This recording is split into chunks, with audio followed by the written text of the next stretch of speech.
So there is this very interesting cosmological argument by Alexander Pruss and Richard Gale. It's an argument from the family of contingency arguments, i.e., based on the idea that there are things that depend for their existence on something that ontologically grounds its own existence. Usually such arguments depend on premises that state or entail a principle of sufficient reason, something along the lines of, necessarily, for every x, there is a y such that y is the sufficient reason for x.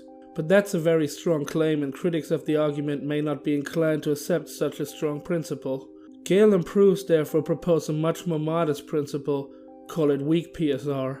Possibly, for every x, there is a y such that y is the sufficient reason for x. Now that's modest. It merely states that there could possibly be a reason for any fact, not that there actually is. Let's look at the argument. 1. If P1 is the big conjunctive contingent fact of a world W1, and P2 is the big conjunctive contingent fact of a world W2, and if P1 and P2 are identical, then W1 and W2 are identical. This simply states that if all contingent facts of two supposed worlds are identical, they are one and the same. A world, in this sense a possible world, is simply a maximal description of reality that combines necessary and contingent truth. And since necessary truth can't be false, worlds are differentiated by their contingent truth. 2. P is the actual world's big conjunctive contingent fact. So we take all contingent propositions that are true in the actual world, such as this particular house exists, this tree exists, this dog exists, and put them into one big proposition that encompasses all of the contingency of the actual world and call it P. 3. For any proposition P in any world W, if P is in W's big conjunctive fact, then there is some possible world W1 and proposition Q such that W1's big conjunctive fact contains P and Q in the proposition that Q explains P. This is the weak principle of sufficient reason expressed in terms of possible worlds. For any proposition P, if P is true, then it is possible that there exists a proposition Q such that Q explains P. If a proposition, say P, is part of the big conjunctive fact of a possible world, then there exists a possible world that also contains a fact that explains P. If P has such an explanation in the initially considered world, the worlds may be identical. 4. If P is in the actual world's big conjunctive contingent fact, then there is some possible world W1 such that W1's big conjunctive fact contains P and Q and the proposition that Q explains P. 5. There is a possible world W1 and a proposition Q such that W1's big conjunctive fact contains P and Q and the proposition that Q explains P. So now we look at the BCCF of the actual world. Given 3, there is a possible world that contains the explanation of the BCCF of the actual world inside its own BCCF. We call this world W1. 6. W1 is the actual world. Now, here's the crux of the argument. If you accept that the BCCF of the actual world can have an explanation, you have to accept that it does have an explanation. Why?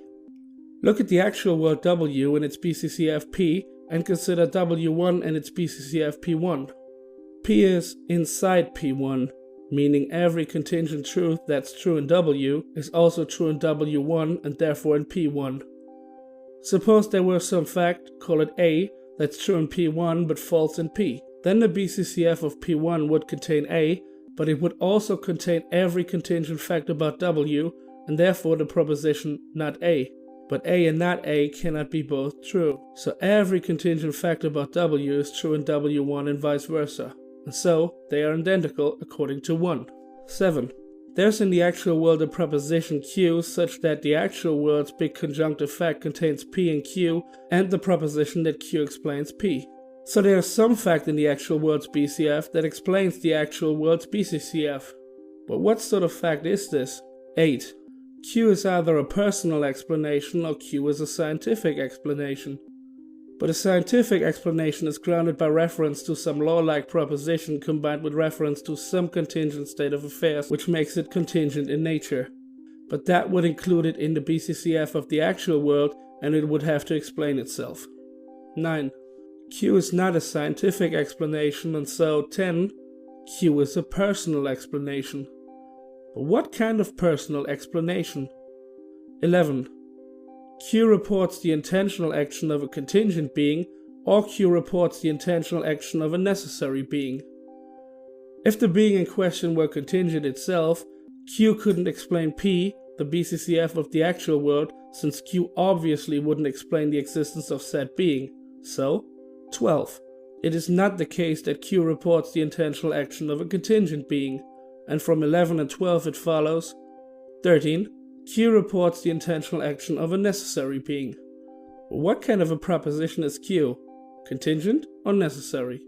Since Q entails P, the supposed BCCF of the actual world, Q's supposed necessity would bring about modal collapse.